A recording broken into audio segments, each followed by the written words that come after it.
Hello and welcome to Tales from the Doghouse, Separation Anxiety Explained. I'm Ness Jones. I am in Australia from Separation Anxiety in Dogs Decoded. And with me today is the lovely...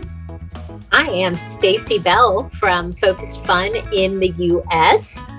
Today, we are talking about something you probably heard or read on the internet if you have a dog with separation-related behaviors, and that is the misconception that letting your dog cry it out is a viable solution for helping your dog feel more comfortable while home alone if they are currently uncomfortable. So let's unpack that, shall we, Ness? Yeah, and this is is it the third or the fourth in our Mythconceptions series? I think it's third? 3 or 4. One of those two. Yeah. Yes, so we are examining things that people believe they should be doing for their separation anxiety dogs, but maybe shouldn't.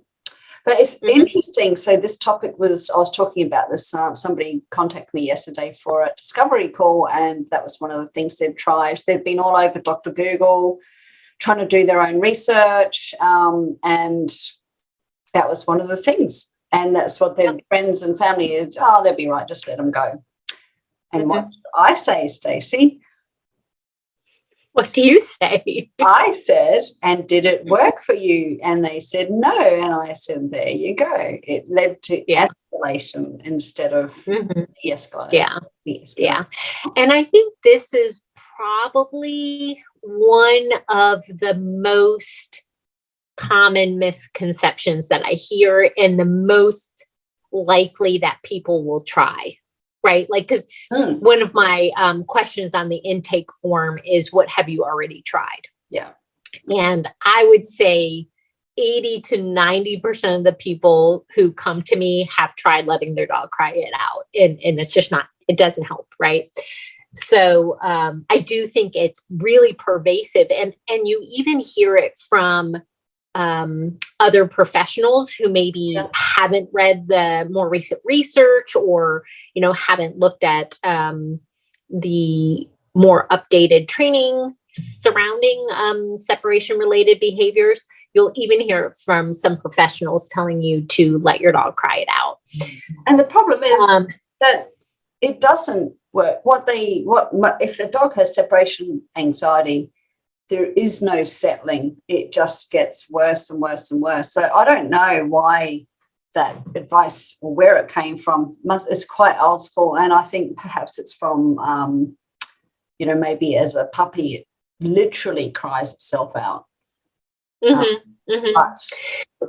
and I think that's a really important thing to kind of talk about is, a puppy trying to resettle themselves or maybe giving a little bit of a protest whine versus letting your dog cry out. Like, what does that difference look like? So how can we help people determine, okay, this is just, a little bit of whining, maybe a bit of a protest versus my dog is panicking and clearly showing signs of anxiety. So for me, there's a couple things to really look at. And one of them is the intensity of the behavior. So if the puppy just kind of does a couple whines and then settles, I'm not really worried about that. It particularly for new puppies, since they, were probably used to being around most of their litter mates, and now they're home with you and they're alone, and they might be giving a bit of a I'd rather not. But if they're able to resettle, then that's fine. But when the puppy or dog is escalating, like you had mentioned, I do think that then that is where the real difference is. So some of the behaviors that we see when a dog is escalating is that their vocalizations become more intense or more frequent. They might start pawing if they're in a crate, they might start pawing at the door or biting at it. They might start shredding some of the bedding that's inside. They might start drooling or panting or what are some other behaviors or body language that you see, Ness? Obviously soiling, defecating, or soiling the house when they're house trained, things like that. Is this more even an edge? Like, it's a difference between a protest bark, for example, or a bark where there's that edge of panic. And you can tell if you know your dog well, you can tell. I can tell, like, this is off topic a little bit, but I listen to my dogs and I know what their barks mean, whether they're alerting on something or whether it's something serious.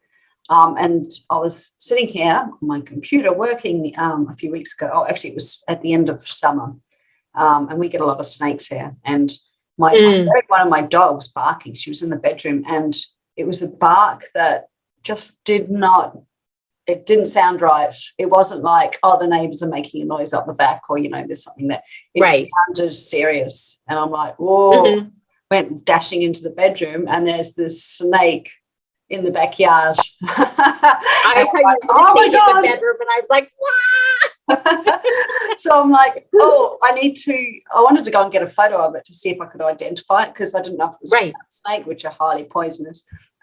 Yes, and it crawled up into, I managed to keep the dogs and because she was like, I'm getting out there. I'm going to go and get that snake. You're like, no, thank you. Goodness, she didn't. But yeah, I got outside and yes, it went off into the rocks, which was not good because now it's probably hibernating in there over winter.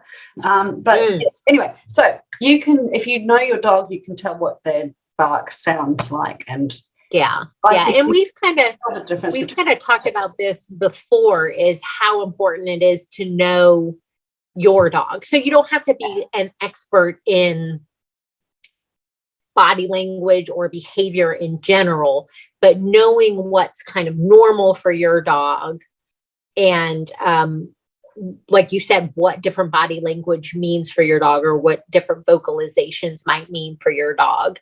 And it is a little tricky when you first get a puppy or you first adopt a dog, because you're learning each other, right? Yeah. Right. Yeah. So it is a little tricky. And I think we would both always recommend, if in doubt, reach out to a professional. Like, if you don't know what you're looking at, it is always better to reach out to a professional than to just kind of wait and see if your dog gets over it, because in most cases, that's really not going to happen. And again, one thing we should mention is, what is it? The importance. Video. Yes. It's a video. Yes. Yeah, that is really important. And like, just to kind of put this out there, is we never want you to put your dog in a scary situation to capture video. But if you have video of your dog from a previous time that you have left them, then we would want to see that, and we could maybe talk you through some of the body language we're seeing and what you should be looking out for with your dog when assessing their anxiety level. Yeah. So I think the way that I explain why leaving your dog to cry it out doesn't work to people is that you don't learn to feel safe from fearful experiences, right? So if your dog is either left in a crate or left at home alone, either way, either free or in a crate, and they're having these panic experiences, they're not, as a result, going to start feeling safe when they're home alone, because their experiences are not even a little bit negative, but like super negative. So that's really going to typically make the behavior, the anxiety, more and more intense as the time goes on. So every time they have that negative experience, that reaction is typically intensified, and that anxiety is enhanced. And so actually, by letting them cry it out, usually the problem is getting worse. Yeah. And as you say, we see escalation of behavior. So initially the dog might just bark, and then it might be barking and howling, and then it might be pacing, and then the next time it might be, I don't know, soiling or destroying something. Yeah. So it's rare that we see, in fact, well, we don't see de-escalation. We see the behaviors increase, if anything. Yeah. I do think that sometimes when there are some dogs that instead of showing an escalation in behavior will instead shut down. Right. And so what you're seeing there as a result of that flooding, the dog is coming to a point of learned helplessness, right? Like nothing that they are doing is changing the situation. So they essentially shut down and stop behaving. And so for some people that can look like success to them because they're like, well, my dog's not destroying anymore. Yeah. But the problem with that is the mental state of the dog and even physiological state of the dog is still really, in a negative state. And so we, welfare wise, we don't want our beloved dogs to be feeling that. And we don't want the long-term effects of the chronic stress to happen to our dogs either. So I do think that even if your dog isn't destroying, but they are in that state of learned helplessness, it is still something that's really, really important to address. Yeah. Should we examine flooding a bit more? Just so people know what we're talking about, as opposed to Sure. gradual exposure to safe Yeah. Yeah. Yeah, I do think that's kind of important to look at the difference of those two ways of approaching fears and phobias and why we would pick gradual exposure as opposed to flooding. I'm just trying beef liver treats for my dogs because they've been they're being dickheads. This is what happens when you're recording podcasts too early in the morning and you haven't got them out. Yep. Yes. So let's talk about my cockroach analogy. And go for it. So I'm terrified of cockroaches, and anybody that has been watching or listening will know this already. And I guess flooding would be exposing me to them in a way that I don't feel safe. In a way that I saw this. I don't even know. I don't watch TV that much, and I don't know. Like I do watch Netflix, so I'm not like I'm not putting a judgment out there. But so I don't watch TV that much. But I can't remember like how I was exposed to this thing. But there was a guy that put somebody who is afraid of roaches in like a giant fish container. Yeah.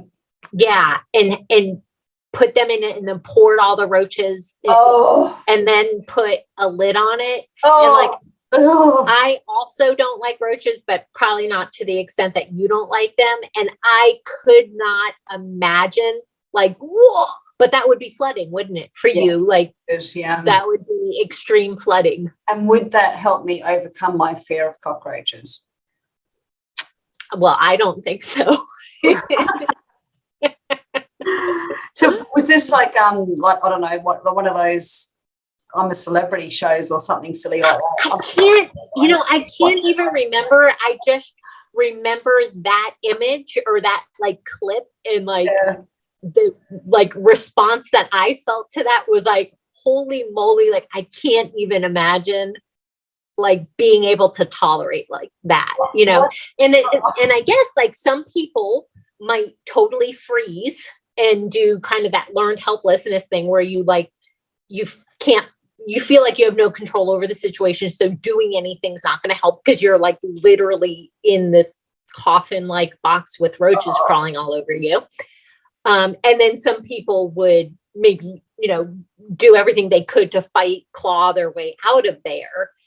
But both responses are not positive responses, or not learning what we're probably hoping that the person learns to overcome. Now there can be success from flooding, but there's a very big chance that it's going to backlash, right? So I think especially with dogs where we we can't say, okay, I'm going to expose you to this. And at the other side of it, we'll talk about how you were able to survive that. So it's not a scary thing. Like, since we can't do the kind of talk therapy surrounding that experience, I think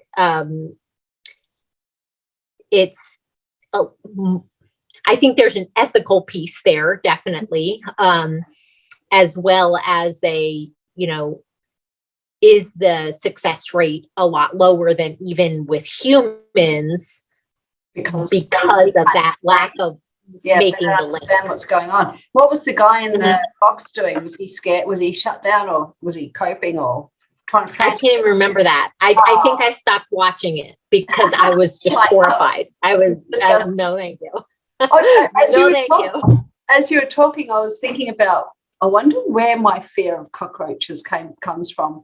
And there was a show years ago, a movie actually called Creep Show, and I was young and impressionable, and there was like 5 different stories or something, and one of them was this guy in an apartment, and there was cockroaches everywhere in his cornflakes package. In the end, they're coming out of his mouth and his eyes and his nose. Oh, gross.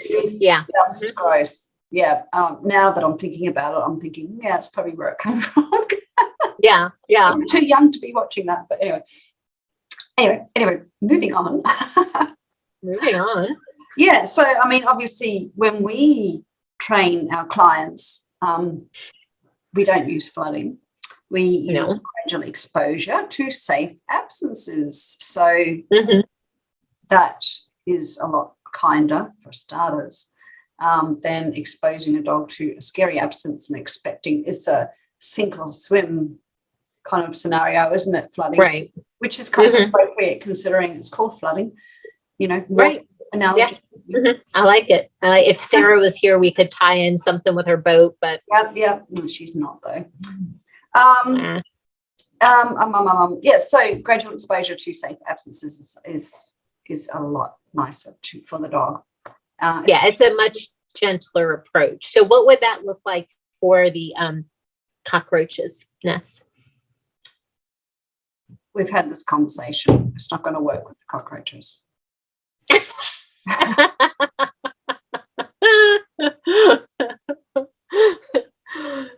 Well, and like sometimes we do try to desensitize our dogs to things, and it can feel like we can't find that starting place. We can't because with gradual exposure, we figure out what the starting place is. Like, what does the dog feel comfortable with now? And for some dogs, that's you just standing up and taking 2 steps towards the door. And some dogs, it's just you standing up. And, so we start with what the dog is comfortable with now. And then we gradually increase, you walking towards the door, opening the door, going out the door, and then building duration.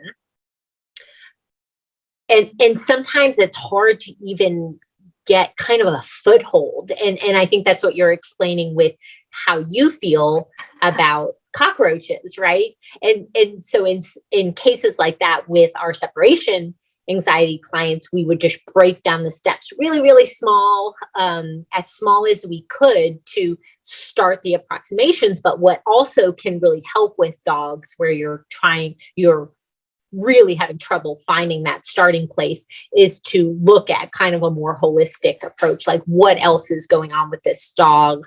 Are they getting the nutrition they need? Are they getting the physical and mental enrichment that they need?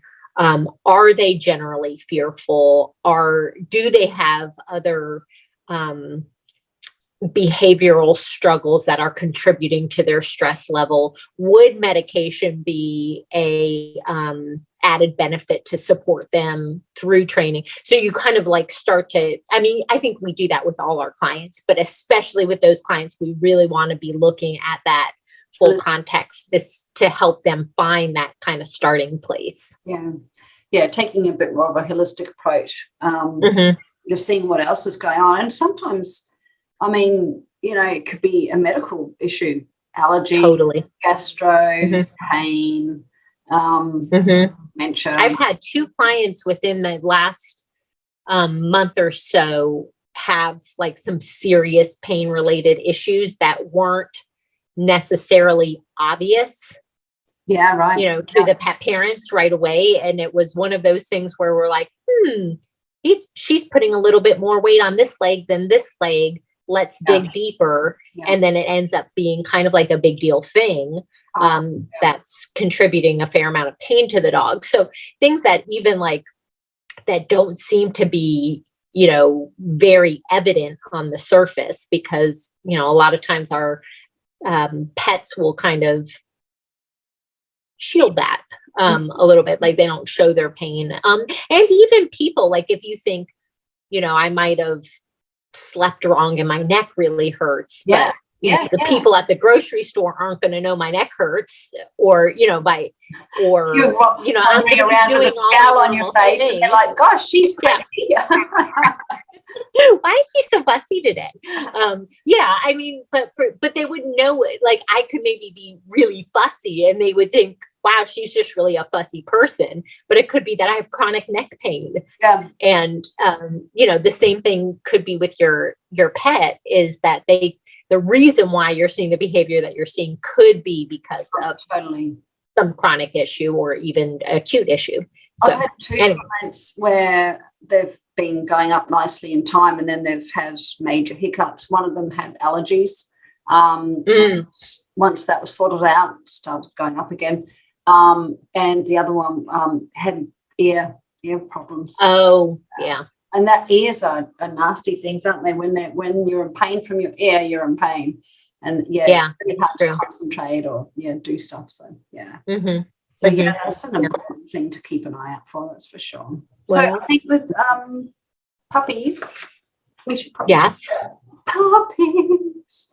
We also do make sure they're getting enough enrichment, age appropriate exercise. That's right. And then identify whether they've got frustration, or any dog, but frustration, or are they just FOMO dogs, fear of missing out. Right. And I think especially when and we have podcasts just on puppies, but I think it bears to just bring it up here, is that especially when you're trying to teach a puppy how to be home alone, let's make sure that we're doing that at a time when they're naturally settled. We don't want to pick that like 4 o'clock witching hour or whatever time it is for your dogs. Yes, the zoomies. We don't want to chime in, and just making sure that, like Ness said, that the puppy has had some mental and physical enrichment, that that the puppy isn't like expecting a meal. And the same with dogs. A lot of times if they're expecting something, like to go for their normal walk or something like that. Yeah. That's not a good time to work on home alone time. And then also, especially with puppies, but really with any dog, is that mind the potty schedule. And if you think your puppy or dog might have to go to the bathroom soon, go ahead and take them out before the exercise, because the last thing you want is to have a backslide in potty training because you're working, or for the dog to feel uncomfortable or conflicted because they really have to go to the bathroom, but you're not there to let them out, and all of that stuff. It just adds layers that you don't really want in the picture, especially that early in the game. So it's really important to just kind of think about setting the puppy or dog up for success in those early days. Mm-hmm. Yeah, for sure. So, yes, I guess, anything else? I don't think so. No. How about you? No, I think the bottom line is letting them cry it out is not very kind. Can escalate the situation instead of de-escalate it. And, it's not really achieving anything. The dogs that settle, when they are, as you said, the dogs that will cry it out, they could be shut down. And unless you know what you're looking at, you may not recognize that. Or perhaps it works because they really haven't got separation anxiety so much, but it's more they were protesting or they were a little bit frustrated and they got it out of their system and then they get a bit calmer. Yeah. What would you say, Stacey, to people that say, oh, my dog barked for a little while and cried and then it was quiet. Then it did it again and then it was quiet. Yeah. Yeah. And I think some of the studies actually about separation related behavior showed that there can be a cyclical nature. Some dogs will bark the whole darn time or destroy or do whatever their kind of their coping behavior is. But some dogs are kind of cyclical in that. And so, yeah, I think it's still something to address. Your dog is still feeling anxiety or panic while home alone. And so it is still something you have to work through, even if they had those periods where it seems like they settle a little bit before they start barking again. That's a good thing to bring up. Yeah. And I guess for me, that would come down to what it looks like on camera as well. What is going on during that settling? Are they really settled or are they just quiet? Right. Right. What does it look like? Yeah. Thank you for listening to another episode of Tales from the Doghouse, Separation Anxiety Explained. I'm Ness Jones and I am in Australia, but both Stacey and I do work remotely, but I am from Separation Anxiety and Dogs Decoded.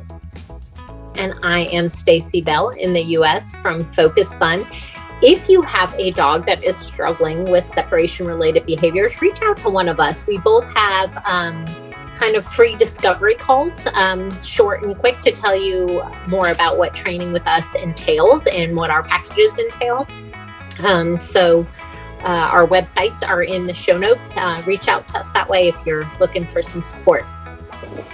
Thanks for joining us today. Bye. See ya.